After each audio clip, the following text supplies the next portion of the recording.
Hi guys, welcome back to the Inertia Education. Hope you all are good and fine. Okay, आज जो हम पढ़ने जा रहे हैं वो है केपलर के फर्स्ट, सेकंड और थर्ड लॉ। दुनिया के अंदर सबसे पहले शुरुआत कहाँ से हुई? सबसे पहले केपलर्स के अंदर लॉ की शुरुआत जो है वो हुई थी गैलीलियो के स्टार्टिंग टाइम से। ठीक है, गैलीलियो ने कुछ चीज पर थीसिस बनाई। गैलीलियो के बाद उस पर आए निकोलस कोपरनिकस एंड उसके साथ कोई और साइंटिस्ट भी थे। ठीक है, उन लोगों ने इस चीजों पे के ऊपर रिसर्च की और रिसर्च करने के बाद कैपलर्स के सारे लॉज को इन्वेंट किया। ठीक है, तो कैपलर भी उनमें से एक था जो इन सारी स्टडीज को फॉलो अप कर रहा था। ठीक है, तो कैपलर ने जो 3 लॉ दिए वो हमें आज बेसिकली पढ़ने हैं। उन सारी की बहुत बड़ी स्टोरीज हैं जो मैं आपको बाद में बताऊंगा। ठीक है, किसी लेक्चर के अंदर। अभी जो पढ़ना है वो कैपलस के 3 लॉ पढ़ने हैं, लेकिन उससे पहले समझना जरूरी है कि इलिप्स क्या है। ठीक है, तो सबसे पहले समझ लेते हैं दैट व्हाट इज इलिप्स। तो इलिप्स क्या है? It is a compressed circle. Okay, ellipse और कुछ नहीं है, और क्या है? अ कंप्रेस्ड सर्कल। ठीक है, यहाँ एक इलिप्स ड्रॉ कर रहा हूँ, यहाँ एक क्या ड्रॉ कर रहा हूँ मैं? सर्कल। ठीक है, अब आप देख सकते हैं दैट सर्कल की रेडियस फिक्स होती है which is denoted by R. यहाँ पर मैं सर्कल की रेडियस ए ले रहा हूं ताकि हमें समझने में आसानी हो। ठीक है, इलिप्स के पास 2 ऑर्बिट्स होती हैं, मतलब 2 रेडियस होती है, सॉरी। ओके, एक होती है मेजर एक्सिस। ओके, ये होती है मेजर एक्सिस, ये होती है माइनर एक्सिस। ओके, इसको बोलते हैं ए, इसको बोल देते हैं बी। ओके, तो जो इक्वेशन बन के हमारे पास निकलता है वो क्या निकलता है हमारे लिए? That it is x square by a square plus Y square by b square equals to 1। इसका इक्वेशन क्या है हमारे पास? X square plus Y square equals to A square. ठीक है, बेसिक समझे तो बी है वो माइनर एक्सिस, ए है वो मेजर एक्सिस। ठीक है, अगर सपोज आप सोच लो कि सिचुएशन क्या है, अगर बी इक्वल्स टू ए हो जाए, ठीक है, तो क्या सिचुएशन रहेगी? दोनों डिनोमिनेटर कैसे हो जाएंगे? सेम। तो it will be upper X square plus Y square divide by A square, और ए स्क्वायर को यहां से कहां ले आओ? सामने। देन क्या हो जाएगा? हमारा सर्कल जनरेट हो जाएगा। तो अल्टीमेटली हमें ये पता चल गया है दैट सर्कल और इलिप्स के अंदर बहुत ज्यादा फर्क नहीं है। That's the first thing. Second thing जिसके बारे में बात करते हैं, इसके अंदर अगर सर्कल जो है उसी का कंप्रेस्ड फॉर्म है, ओके, वो क्या है? हमारी इलिप्स। ठीक है, तो कंप्रेस अगर कोई चीज हो रही है तो उसकी कंप्रेसिविटी होती है। ओके, उसको बोला जाता है एसेंट्रिसिटी, या हिंदी में बोले तो दबनीयता बोला जाता है। ठीक है, तो eccentricity is called as E. Eccentricity is called as E. Okay, now उसके बाद आगे चलते हैं थोड़ा, which is denoted by E. Just याद रखना है इसकी वैल्यू इंटरवल की हमेशा 0 less than E less than कैसी रहती है? 1। ये हमेशा ऐसे ही फॉर्मेट के अंदर आती है, which is E is equals to 0 less than E less than 1। Okay, general कहा जाता है it is B by A का जो रेशियो निकलता है वो ई है। अब देखते हैं आगे।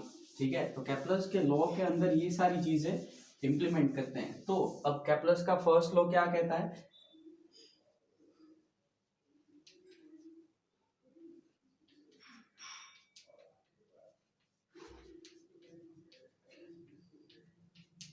कैपलर्स फर्स्ट लॉ कहता है कि सारे के सारे प्लैनेट्स जो है वो सन के आसपास कैसे मोशन करते हैं?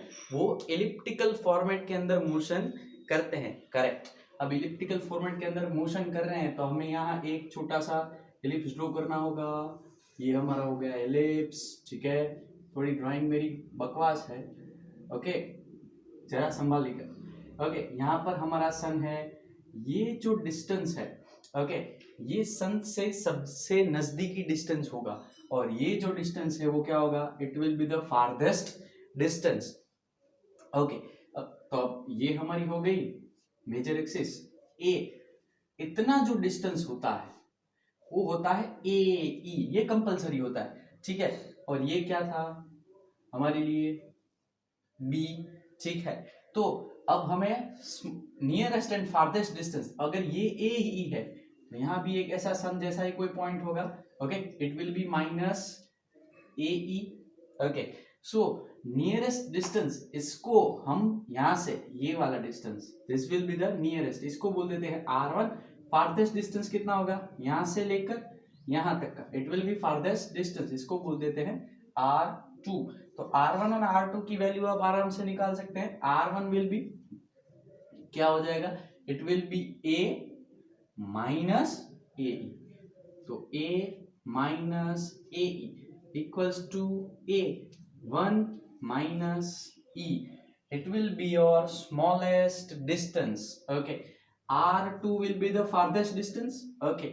R2 क्या हो जाएगा, it will be A, ये A है तो ये भी A होगा, तो A plus AE, तो A plus AE it will be A1 plus E. Okay, तो मेनली R का इंटरवल क्या होगा हमारे पास, it will be A1 minus E from R from A1 plus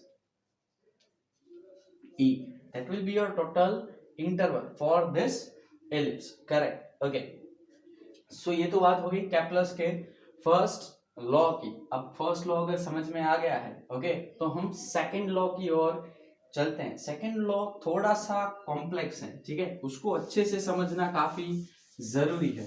okay, तो केपलर के सेकंड लॉ को समझने के लिए सबसे पहले हमें क्या करना होगा, उसकी डेफिनेशन के ऊपर खास ध्यान देना होगा, ठीक है। It is second law.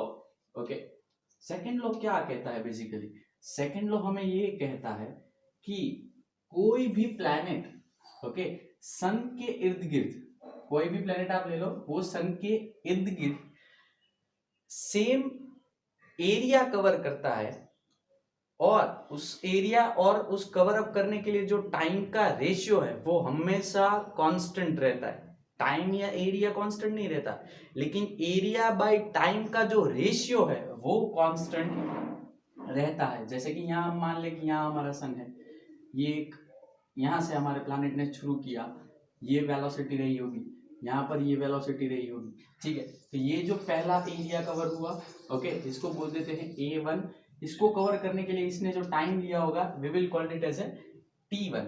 अब यहाँ सन है फिर से, ओके, तो यहाँ से जो यहाँ पहुंचा होगा, यहाँ इसकी कुछ वेलोसिटी इस डायमेंशन में रही होगी, और यहाँ से जो यहाँ एरिया स्वैप किया उसकी वेलोसिटी कुछ इस डायमेंशन में रही होगी। तो ये जो दूसरा एरिया लिया हमने, ओके, तो it will we will call it as A2, और उसके लिए जो टाइम लिया होगा उसने वो क्या लिया होगा, T2। ओके, तो यहाँ हम ये नहीं कह सकते that A1 equals to A2, this is not, okay, समझने वाली बात है। लेकिन जो हम कह सकते हैं वो क्या है, that A1 by T1 equals to A2 by T2। ये भी थोड़ा गलत होगा, इसको हम ऐसे कह सकते हैं dA1 by dt1 is equals to dA2 by dt2। आप अगर पूरा एरिया कवर कर रहे हो तो A1 बाई T1 और A2 बाई T2 लिखने में कोई हर्ष नहीं है, वो बात भी सही है। अगर कोई तीसरा एरिया आपने लिया होता ये वाला, ठीक है, तो इट विल बी, ये कवर अप हो गया होता, तो इट विल बी क्या होता है, ये A3, ये क्या होता T3। You can write here dA3 by dt3, hence you can write A1 by T1 equals to A2 by T2 equals to A3 by T3। ultimately A by T equals to constant, or you can write dA by dt equals to क्या होता constant। dA क्या दिखाता है, change दिखाता है। you can also write, अगर थोड़ा change बड़ा है तो you can also write delta A by delta T equals to constant. Proof कैसे करें इन चीज को, ठीक है, तो प्रूफ करते हैं थोड़ा। ओके, तो प्रूफ के लिए क्या सिचुएशन है हमारे पास, समझिए। सबसे पहले जो हमारे पास ये एरिया है, ओके, उसका छोटा सा फॉर्मेट, इसी छोटे से एरिया का छोटा सा फॉर्मेट अगर हम यहाँ बाहर निकाल लें, ओके, तो क्या होगा हमारे पास, that you can see here, that will be your motion. Okay, this will be your r. Okay, यहाँ डायरेक्शन कौन सी होगी, आर वेक्टर की, ओके यहाँ वेलोसिटी क्या होगी हमारे पास v, सपोज ऐसा हम मान ले, अब छोटा सा है तो इसको हम स्ट्रेट मान सकते हैं ना, दैट इज करेक्ट। ओके अगर स्ट्रेट मान ले तो इसने जो डिस्टेंस कवर किया होगा वो कितना किया होगा, v dt। ओके इसने जो डिस्टेंस कवर किया होगा वो कितना किया होगा, v dt। ओके तो इस एरिया की वजह से हम यहाँ पर एक टेंजेंट निकाल लेते हैं जिसको हाइट बोलते हैं h। डिस्प्लेसमेंट कितना कवर हुआ होगा, इतना h जितना। ओके यहाँ पर आप अगर ले लो तो इट विल बी, अगर यहाँ पर एक छोटा सा थीटा ले लो तो इसको यहाँ ऐसे खड़ा करेंगे v dt को ऐसे, तो ये कितना होगा, h जितना ही होगा। That's why I can write here h equals to v dt sine theta. Okay जिसके साथ बना रहा है उसके साथ कॉस, मतलब कि यहाँ क्या आ जाएगा, कॉस थीटा। ऐसा नहीं होता कि हॉरिजॉन्टल के साथ कॉस और वर्टिकल के साथ साइन, लेकिन हम जो मानते हैं, जो मेहनत करते हैं, ओके जो मैनेज करते हैं उस हिसाब से अगर कोई आपको बोल दे कि ऐसी सिचुएशन है यहाँ थीटा हो गया, तो आपको कोई किसी ने सिखाया होगा अगर वर्टिकल के साथ कॉस, सपोज यहाँ से नहीं लेकिन यहाँ अगर थीटा हो तो सिचुएशन क्या हो जाएगी, this will B, okay sorry वो सही था, इसके अंदर क्या हो जाएगा, कौन सा कॉस कौन सा साइन, वर्टिकल के अंदर हम हमेशा याद रखते हैं that this will B cos sine. Okay but this is not, okay ये साइन लिख दिया तो ये चीज कैसी होगी हमारी, गलत। जिसके साथ बना रहा है उसका क्या होगा वहां पर कॉस, इसीलिए यहाँ पर कौन सा आएगा, कॉस थीटा, और यहाँ पर क्या आएगा, साइन थीटा। हमारे पास बेसिक कंडीशन जो है ओके वो कुछ इस तरह से है, अभी तो नॉर्मली है, इसीलिए क्या होगा यहाँ पर v dt इक्वल्स टू क्या आ जाएगा, it is h is equals to क्या हो जाएगा, v dt साइन थीटा। अब एरिया स्वाइप करें तो एरिया इक्वल्स टू हमारे पास क्या है, area is equals to half base into height, correct, half base into height. Base क्या है हमारे पास r, हाइट कितनी है h जितनी, तो it is half base into height कितनी हुई h, बेस की वैल्यू r लिख देते हैं तो it will be half r into h की वैल्यू क्या आई, v dt sine theta, correct. अब इसके बारे में आगे बढ़ते हैं। तो अब हमें पता है कि कोई भी प्लैनेटरी अगर मोशन करता है ओके तो कैसे मोशन करता है, तो एंगुलर मोमेंटम उसका क्या रहता है, कांस्टेंट, नॉट मोमेंटम। क्या कांस्टेंट रहता है, एंगुलर मोमेंटम। अगर एंगुलर मोमेंटम के अंदर थोड़ी सी भी गड़बड़ी हुई तो हम 365 दिन के अंदर अगर एंगुलर मोमेंटम बढ़ गया ओके तो हमारा जो ईयर है वो छोटा हो जाएगा।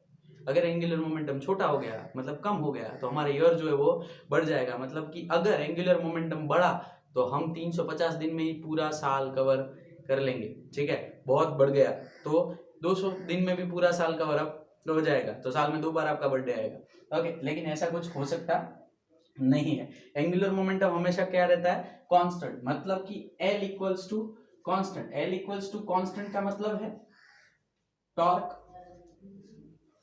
0 dt, change in torque is equals to 0, मतलब चेंज, टॉर्क के अंदर कोई चेंज होता नहीं है। Why, torque is equals to dl by dt, ये हम सबको पता है, ठीक है। अगर ना पता हो तो मैं इसके बाद के लेक्चर्स के अंदर जब रोटेशनल मोशन पढ़ाऊंगा उसके लेक्चर्स के अंदर आप आराम से देख लीजिएगा, ठीक है। अब dt is equals to torque क्या होता है, dl बाई dt। अब l तो कांस्टेंट है, तो जो कांस्टेंट है उसके अंदर कोई चेंज होता नहीं है। दूसरे तरीके से समझने जाओ तो एक और भी चीज है, दैट ऐसे ही आपका प्लैनेटरी मोशन कर रहा है, ठीक है। यहाँ पर सन है और यहाँ पर आपका प्लैनेट है, तो ये r है। आप ग्रेविटी के अंदर प्लैनेट को कैसे खींचते हैं, ऐसे अंदर की डायमेंशन में खींचते हैं। आपका r कहाँ है, बाहर, तो टॉर्क इज इक्वल्स टू क्या होता है, r cross f is equals to rf sine theta. अब साइन थीटा क्या हो गया 180, ओके, तो इट विल बी 0। ये समझने के लिए है, बाकी ढेर सारी चीजें, ठीक है। तो अभी तक हम यहाँ पर यही चीज समझते हैं that L is equals to क्या है, कांस्टेंट। अगर कोई चीज कांस्टेंट है तो आप क्या लिख सकते हो, that m1 L is equals to mvr होता है m1 into v1 cross r1 equals to mv2 cross r2, vector format के में लिखने की लिए, ओके। अब L इज इक्वल्स टू आप m1 v1 r1, ये mm आप चाहो तो कट कर सकते हैं, ठीक है। लेकिन अगर L इज इक्वल्स टू सिर्फ लिखना हो तो क्या लिख सकते हैं, that R cross P equals to, R तो वैसे का वैसा है, P क्या होता है, P is equals to MV, okay, cross निकाल दो, it will be RMV sine theta, correct, is equals to क्या हो जाएगा यहाँ पर L। अब L अगर हो गया तो मुझे क्या चाहिए, RV sine theta, RV sine theta, तो it will be L by 2M equals to L by M, M को यहाँ नीचे ले आओ तो it will be RV sine theta. अगर RV साइन थीटा के जगह मैं क्या पुट ऑन कर दूं L, तो यहाँ क्या मिल जाएगा हमें, it will B 1/2 into L by M, you can write it L by 2M, angular momentum constant, 2 constant, M फिर से कांस्टेंट, सो एरिया फिर से constant, okay, so you can write here, और ये dt वाला पोर्शन तो वैसे का वैसा ही रहा, ठीक है, dt आप dt का इंटीग्रेट कर दो तो you will get t। So finally जो आपको मिलेगा वो यहाँ से इंप्लाई होते हुए कैसे मिलेगा, तो इंप्लाई होने की यहाँ से, अगर यहाँ से सीधा स्टेप यहाँ लिखूं तो it will be a by t equals to L by 2M, correct, then you can got this equation. This was the proof of the Kepler's second law, okay। एक और छोटा सा भी प्रूफ है जो इसकी वेलोसिटी निकालने के लिए भी मेजरमेंट में आता है, तो वो भी थोड़ा सा निकाल देते हैं। अब अगर लॉ, चार चीज दुनिया के अंदर कांस्टेंट रहती है, ठीक है, कौन कौन सी चीज कांस्टेंट रहती है चार के अंदर, पहली चीज जो रहती है वो चार्ज कांस्टेंट रहता है, मतलब कि वो कंजर्व्ड है, ठीक है। दूसरा जो कंजर्व्ड है वो मोमेंटम कंजर्व्ड है। तीसरा जो कंजर्व्ड है वो क्या है, एंगुलर मोमेंटम, जो कि हमने यहाँ पढ़ा वो कंजर्व्ड है, ओके। और चौथी बात जो हमने पढ़ी वो कौन सी चीज कंजर्व्ड है, आप ही बताइए, okay. Charge, momentum, angular momentum, and fourth one is energy. तो अगर यहाँ एंगुलर मोमेंटम कंजर्व्ड हो रहा है, ओके, मतलब कि एनर्जी भी कंजर्व्ड होनी चाहिए। तो एनर्जी कैसे कंजर्व्ड होती है, तो हमें यहाँ पर देखना है this point and this point, इन दोनों की जगह पर एनर्जी क्या होगी, कंजर्व, ओके। तो समझे, एक बार फिर से ड्रॉ कर लेते हैं ताकि ये स्पष्ट दिखे, ठीक है। चल तो समझते हैं थोड़ा। अब क्या सिचुएशन रहती है, समझो, अगर कोई प्लैनेट मोशन करता है ऐसे, ओके, यहाँ पर V1 है, यहाँ पर क्या है हमारे पास V2, ओके, और इसको V1 बोल देते हैं, इसको क्या बोल देते हैं V2। यहाँ क्या सिचुएशन होगी, जब एरिया स्वैप करता है तो ये देखिए आप, यहाँ पर जो R है ये इतना R1 होगा, ओके, और ये यहाँ से यहाँ पूरा क्या होगा, R ऊपर लिखते हैं, यहाँ से यहाँ पूरा कितना क्या होगा, R2। जाहिर सी बात है अगर एंगुलर मोमेंटम कंजर्व्ड हुआ तो you can write that M1 V1 R1 equals to M2 V2 R2। अगर ये चीज आपने लिखी तो M1 इक्वल्स टू M2, क्योंकि जो प्लैनेट यहाँ घूम रहा है वही यहाँ घूम रहा है, तो दोनों का मास सेम, तो it will B cut out. बात क्या बची, V1 R1 equals to V2 R2। तो आप देखने जाओ, अगर R बढ़ेगा, ओके, तो V यहाँ पर कंपलसरी कम होना चाहिए, मतलब अगर R के अंदर बढ़ोतरी हुई तो V कम होना चाहिए। मतलब आप अगर R2 आप देख सकते हैं दैट क्या है, वो R1 से काफी बड़ा है, तो V1 V2 से कैसा होना चाहिए, बड़ा, ठीक है। मतलब यहाँ वेलोसिटी कम होगी, यहाँ वेलोसिटी कैसी होगी, बहुत ज्यादा, ओके। अब R1 और R2 की वैल्यू हमारे पास पहले से ही निकाली हुई थी, यहाँ पर फिर से लिख रहा हूँ, R1 छोटी है तो R इज इक्वल्स टू क्या होगा, A1 माइनस E, R2 क्या होगा हमारे पास, A1 प्लस E, करेक्ट। इस इक्वेशन के अंदर अगर आप पुट कर दो तो it will B V1, okay, यहाँ क्या आ जाएगा, A1 minus E equals to V2 A1 plus E, correct. इसके फॉर्मेट में आप V1 और V2 की दोनों की वैल्यू आप आराम से निकाल सकते हैं। यहाँ पर कौन है, सन, ठीक है। यहाँ पर कोई M मास वाला प्लैनेट जो है वो रोटेशनल मोशन कर रहा है। अब इसकी एनर्जी को हम क्या कर रहे हैं, कंजर्व। तो यहाँ पर जो एनर्जी होगी, दो एनर्जी हमारे पास होंगी, ओके, टोटल एनर्जी कंजर्व होती है तो TE1 equals to TE2, correct. तो it will be U1 plus K1 equals to U2 plus K2। अगर इन दोनों को अप्लाई करो तो क्या हो जाएगा, यहाँ पर इट विल बी, फर्स्ट यहाँ अप्लाई करेंगे तो minus GM, okay.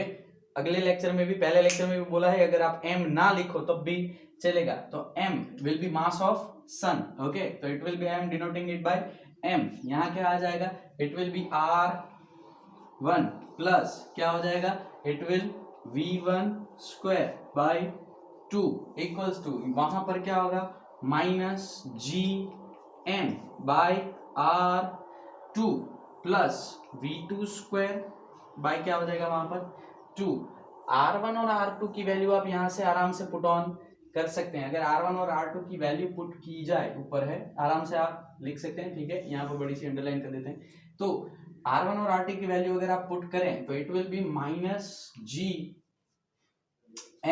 Upon R1 will be क्या रख सकते हैं यहाँ पर हम, R1 is equals to A1 minus E, और V1 की वैल्यू, इस रिलेशन के ऊपर से हम V1 की वैल्यू निकाल सकते हैं। A को आप कट कर दो दोनों साइड से, ठीक है। तो V1 की वैल्यू क्या हो जाएगी, V2 1 plus E upon 1 minus E, V1 की वैल्यू। तो यहाँ पर मैं लिख सकता हूँ V1 का स्क्वायर है, ओके। तो it will be V2 square, okay, into क्या हो जाएगा 1 plus E square upon 1 minus E square, correct. ये यहाँ आ जाएगा, तो it will be 1 plus E square upon 1 minus E square equals to क्या बचेगा, minus GM, it will be R2। तो R2 की वैल्यू क्या होगी, A1 plus E plus, okay, it will be V2 square by 2, और ये वाला 2 तो अभी बचा हो, यहाँ हमें फिर से लिखना होगा। अगर इसका सॉल्यूशन करें तो आपको V1 और V2 की वैल्यू कुछ इस फॉर्मेट के अंदर मिलेंगी। इसको मिटा रहा हूं अभी, ठीक है। अगर आप इसको सॉल्व करेंगे तो V1 will be under root of GM by A। V1 कैसा है, ज्यादा, ओके। तो it will be 1 plus E upon 1 minus E, and V2 की वैल्यू अगर आप फाइंड आउट करने जाओ तो it will be GM by A 1 minus E upon 1 plus E। ये रेशियो के अंदर आपको दोनों चीजें मिल जाएंगी। इसका सॉल्यूशन करोगे आपको क्या मिलेगा, first value of, sorry second one value मिलेगी, क्या मिलेगी आपको, V2 की वैल्यू, क्योंकि यहाँ दोनों साइड V2 है। उसके बाद अगर उल्टा पुट ऑन करके यहाँ से V2 की वैल्यू V1 के रेफरेंस में निकालेंगे तो हमें क्या मिलेगा, V1 की वैल्यू जो कुछ इस तरह से मिलेगी, ठीक है। Then this was the explanation of the Kepler's second law.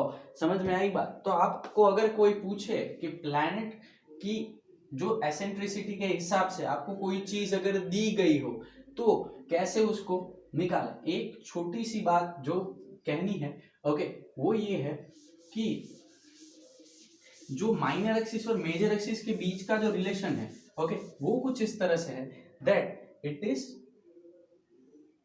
याद रखना है, B square equals to A square 1 minus E square. ये रिलेशन कभी भूलना नहीं है। अगर आपको ए और बी के बीच में अगर कभी कभार एसेंट्रिसिटी मतलब कि दबनीयता अगर आपको बताई जाए that value of E is this much, okay, 1 से कम ही होगी, ओके, तो आपको ए और बी की वैल्यू निकालना आना चाहिए। दोनों में से एक दी होगी, दूसरा का हमारा यूज रहता है, मतलब कि बी जनरल केस के अंदर आपको दी गई होती है और ए को फाइंड आउट करना रहता है। This is all the thing which is in explain in the Kepler's second law, okay. अब चलते हैं केपलर के थर्ड लॉ के अकॉर्डिंग, ओके।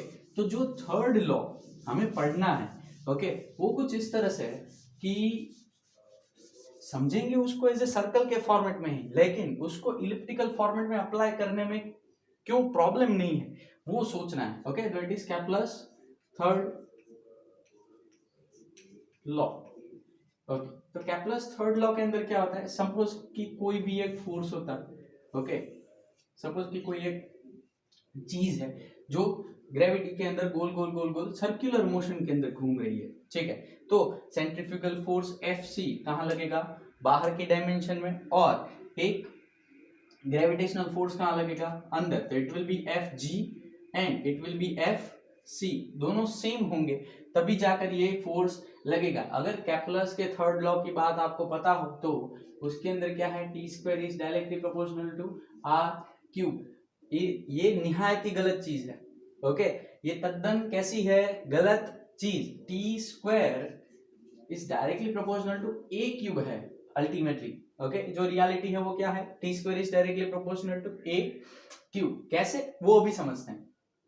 अब पता ही है कि सर्कल के अंदर कोई भी मोशन नहीं करता, तो कैसे इन चीजों को समझे, ठीक है, तो समझिए बात को कि यहाँ क्या होता है, लेकिन फिर भी इस कॉन्सेप्ट के अंदर आप कैसे अप्लाई कर सकते हैं वो खास समझ लेना जरूरी है। तो अगर आप यहाँ देखें तो एफ जी इक्वल्स टू क्या हो जाएगा, एफ सी, ओके, तो यहाँ F G is equals to F C, F G की वैल्यू क्या होगी, जी, यहाँ मास ऑफ सन है, इसको डिनोट करते हैं कैपिटल एम से, यहाँ मास है किसी प्लैनेट का तो it is denoted by small m, G m m by distance कितना होगा ये r, it will be r square, F C की value small m v square by r, correct. अब ये एम एम तो हो गया कट, ओके, अब v इज इक्वल्स टू क्या लेते हैं हम, you can also write it as a value of v, अगर v की वैल्यू आप निकाल लो तो v इज इक्वल्स टू क्या होता है, v इज इक्वल्स टू आप देखो तो it is 2 pi r by t, correct, ऐसे ही हम इसको लिखते हैं। तो हमें चाहिए टाइम पीरियड का रिलेशन, तो t इज इक्वल्स टू क्या हो जाएगा, it will be 2 pi r by v, या इसी इक्वेशन को इसके अंदर भी रख सकते हैं, कोई बड़ी बात नहीं है, तो it will be gm by R square equals to v की वैल्यू क्या थी, it is 2 pi r by t whole square upon r, correct. सारी चीजों का स्क्वायर कर लो तो t का भी स्क्वायर हो जाएगा, यहां पर क्या बचेगा, आर स्क्वायर, एक स्क्वायर और एक आर ये कट हो जाएगा तो एक आर बचेगा, ये आर कहां आ जाएगा, दिस साइड, तो आप देख सकते हैं that T square equals to क्या होगा, ये आर स्क्वायर और ये एक बचा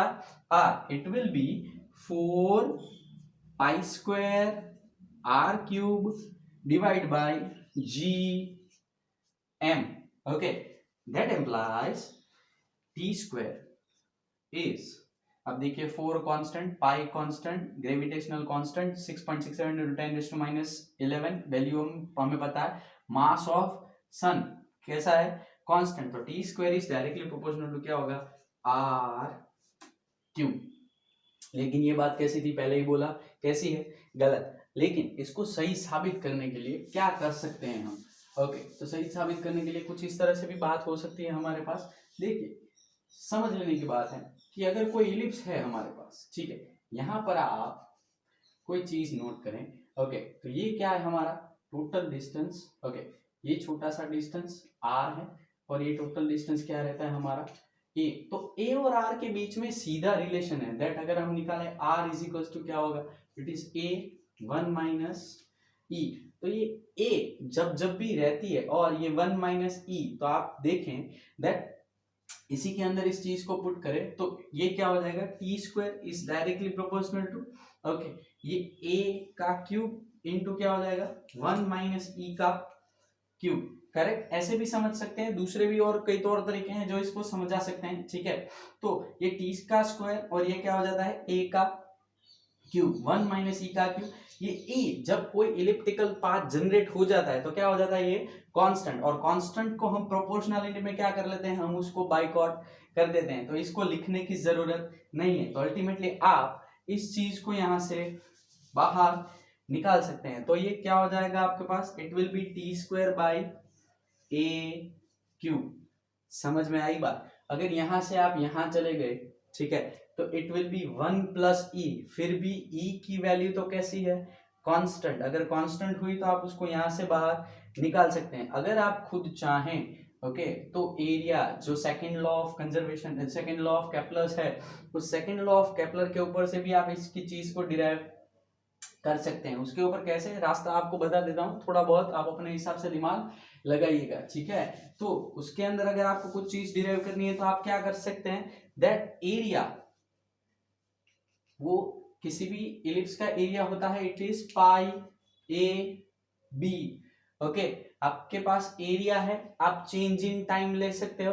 ओके, तो चेंज इन टाइम क्या होता है, हियर आप you can write A by T equals to क्या हो जाएगा, ठीक है, it will be L by 2m। ये सारी चीजें तो हमने ऑलरेडी पढ़ रखी है। अगर कोई ऑब्जेक्ट यहाँ से मोशन कर रहा है जिसकी वेलोसिटी v1 और ये वेलोसिटी ये है r1, या फिर यहाँ मोशन कर रहा है, ठीक है, यहाँ है उसकी वेलोसिटी, आप बोल दो इसको v1 बोलने से अच्छा है इसको v1 बोल देते हैं ताकि कंफ्यूजन ना हो, इसको क्या बोल देते हैं r1, क्योंकि पहले हमने इसको ऑलरेडी r बोल रखा है। तो यहाँ क्या रहेंगे हम, a by T is equals to L by 2m, correct. तो a की वैल्यू क्या हुई, पाई a बी, टी की वैल्यू सपोज पूरा जो घूम जाए, ओके, आपका सर्कल, तो it will be time period T, ये टोटल ए है, टोटल टी है, तो एंगुलर मोमेंटम टोटल के लिए कैसा है, कांस्टेंट, तो L is equals to you can write m v r divide by 2m, again ये एम एम कट, फिर से आप क्या लिख सकते हैं, पाई ए बी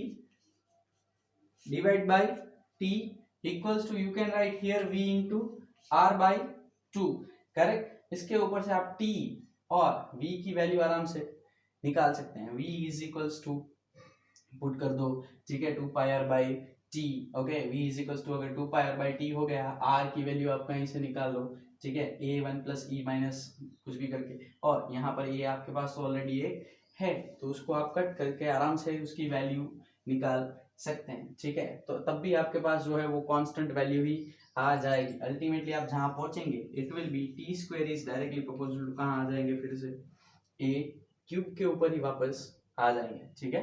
तो आज के लिए लेक्चर के अंदर इतना है, ठीक है। जो क्वेश्चन जनरल केस के अंदर सबसे ज्यादा पूछे जाते हैं वो होता है v1 r1 equals to v2 r2, a1 by t1 equals to a2 by t2, और maximum distance, minimum distance, maximum speed और मिनिमम स्पीड, ये 6 इक्वेशन हमारे पास ऐसे हैं जो इस चैप्टर के सबसे इंपॉर्टेंट क्वेश्चंस हैं। तो मैं यहाँ पर बोर्ड पर लिख लेता हूं ताकि आपको की तरीके से उस चीज को आप याद रख सकते हैं, ठीक है। सबसे पहले हमने क्या बोला, सबसे पहले जो लिखा था that L1 equal L equals to क्या था हमारे पास, mv r, इसके ऊपर से हम लिख देते हैं v1 r1 equals to v2 r2, पहली बात r1 r2 की वैल्यू लिखी थी, r1 की वैल्यू जो छोटा हो अगर तो क्या होगा a1 माइनस e, अगर बड़ा हो r2 तो इक्वल्स टू क्या होगा a1 प्लस e,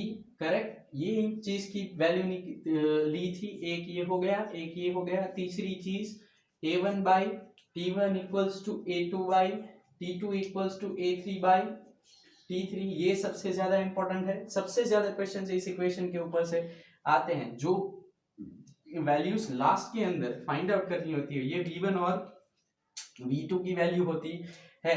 ये फास्टेस्ट होता है क्योंकि ये सबसे छोटा होता है, r जितना छोटा v उतना बड़ा, ठीक है। तो इसकी वैल्यू हमने निकाली थी अंडर रूट के अंदर g m by a1 plus e, अगर बड़ा है तो ऊपर प्लस, ऐसे याद रख लें, 1 माइनस e और equals to under root gm by a, 1 minus e 1 plus e, ये दूर के लिए है और ये नजदीक के लिए है, ऐसे भी आप याद रख सकते हैं। इसके अंदर भी ये नजदीक के लिए और ये दूर के लिए, ठीक है। तो इतना जो ये पोर्शन है हमारा, that is the key point of this chapter. Calculus के फर्स्ट, सेकंड और थर्ड लॉ में से अगर कहीं से भी क्वेश्चन आने की कोई संभावना है तो इसके ऊपर से मैक्सिमम क्वेश्चंस आते हैं। और एक लास्ट जो बचा वो T square is directly proportional to A cube, ये इक्वेशन ऐसा है जिसके ऊपर से बहुत सारे क्वेश्चंस आते हैं। तो इसके बाहर यहाँ से कोई क्वेश्चन जाता नहीं है। आप कोई भी जेडब्ल्यू की बुक या नीट की बुक उठाकर देख लीजिए, ये सारे के सारे क्वेश्चंस के अंदर आपको अपने अपने सॉल्यूशंस मिल जाएंगे, ठीक है। और मेंस का एक और फायदा भी पिछले लेक्चर में भी बताया था, अब भी बता रहा हूँ, ठीक है, कि हर एक चैप्टर में से मिनिमम एक क्वेश्चन निकालना कंपलसरी है। तो जो छोटे चैप्टर्स है उनको स्किप करने के बजाय उनको अच्छे से तैयार कर लें, ताकि उनमें से अगर कोई क्वेश्चंस निकले तो हम उसके अंदर कम मेहनत में ज्यादा मार्क्स कवर कर सकते हैं, ठीक है। Till then take care, good bye.